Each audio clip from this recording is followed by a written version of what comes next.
Vender não é convencer a outra pessoa de que seu ponto de vista está correto, mas convencer a ela mesma que seu próprio ponto de vista está correto. Afinal, elas não compram pelos seus motivos, mas sim pelos próprios motivos. Quais são esses motivos? O que leva uma pessoa a se endividar comprando imóveis de luxo ou até comprar um salgadinho no mercado? Nisso que você tem que focar, as motivações da outra pessoa. E raramente elas são iguais. Tinha um ano e meio estudando sobre comunicação e vendas, eu aprendi que o melhor condutor para induzir as pessoas a comprarem de você por vontade própria são as perguntas calibradas, ou mais comumente conhecidas, as perguntas abertas. Perguntas calibradas, como dizem o nome, são perguntas ajustadas justamente para a direção da sua intenção. Então, por exemplo, se você está conversando com uma pessoa cujo qual você está tentando vender o seu produto, quer que ela compre o seu produto, você vai ter que fazer perguntas que descubram motivações daquela pessoa. Porque pensa comigo, se informação é poder e você precisa fazer com que o cliente, aquela pessoa que você está falando, aquela pessoa que você está conversando, lhe entregue mais informações, quanto mais você fizer aquela pessoa falar, mais armas você vai ter para jogar contra ela. E quando eu digo armas para ser usada contra a pessoa, não necessariamente estou dizendo que são coisas que vão prejudicar a pessoa, mas, na verdade, são formas de você conseguir convencer a pessoa do que ela já está predisposta a ser convencida, do que ela já quer ser convencida. E hoje, nesse vídeo, você vai aprender através de 3 passos a como fazer uma bela pergunta calibrada. Então vamos lá, primeiro de tudo, e muito importante, acredito que seja o passo mais importante de todos os outros, porque sem ele, nenhum dos outros funciona, é justamente ter a vontade e a intenção de agregar na vida daquele cliente através do seu produto ou serviço. Porque pensa comigo, quando a gente está interessado por alguma coisa, pensa numa criança. Uma criança, quando ela está interessada em alguma coisa,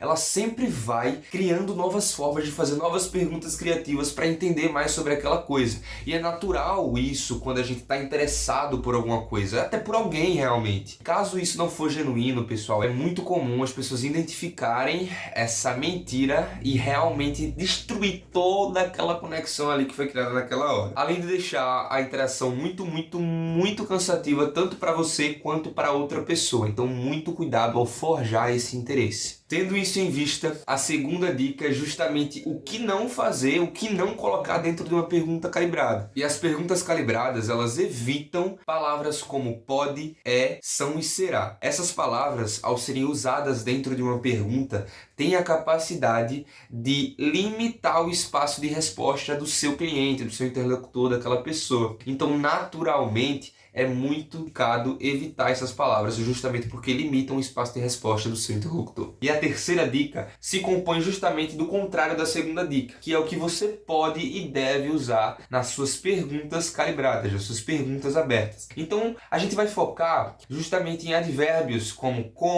o que e às vezes o porquê. Por que às vezes o porquê? Justamente porque normalmente esse mesmo porquê pode soar um pouquinho acusativo, um pouquinho muito agressivo. Então use com moderação, use justamente quando você tiver com aquele feeling, quando você tiver com a tranquilidade de que aquela pergunta, aquele porquê não vai ser interpretado de forma diferente. Então, por exemplo, ao invés de perguntar, isso parece algo que te afeta a longo prazo? Pergunte, como isso te afeta a longo prazo? Percebe como as duas perguntas formuladas de maneiras diferentes aceitam diferentes tipos de resposta? Então é justamente isso que eu quero de você. Usufrua muito dessas 3 palavras, como, o que e porquê. Resumidamente, pessoal, frisando aquela primeira dica, justamente você precisa ser interessado antes de ser interessante. E quanto mais você domina a arte de ser interessado, mais você domina a arte da comunicação. Porque quanto mais interessado você é nas pessoas, mais conexão você gera. E conexão gera cliente e cliente gera faturamento. Então, resumidamente, para fazer perguntas que vendem, você precisa realmente ser interessado em resolver o problema daquela pessoa. Abraço!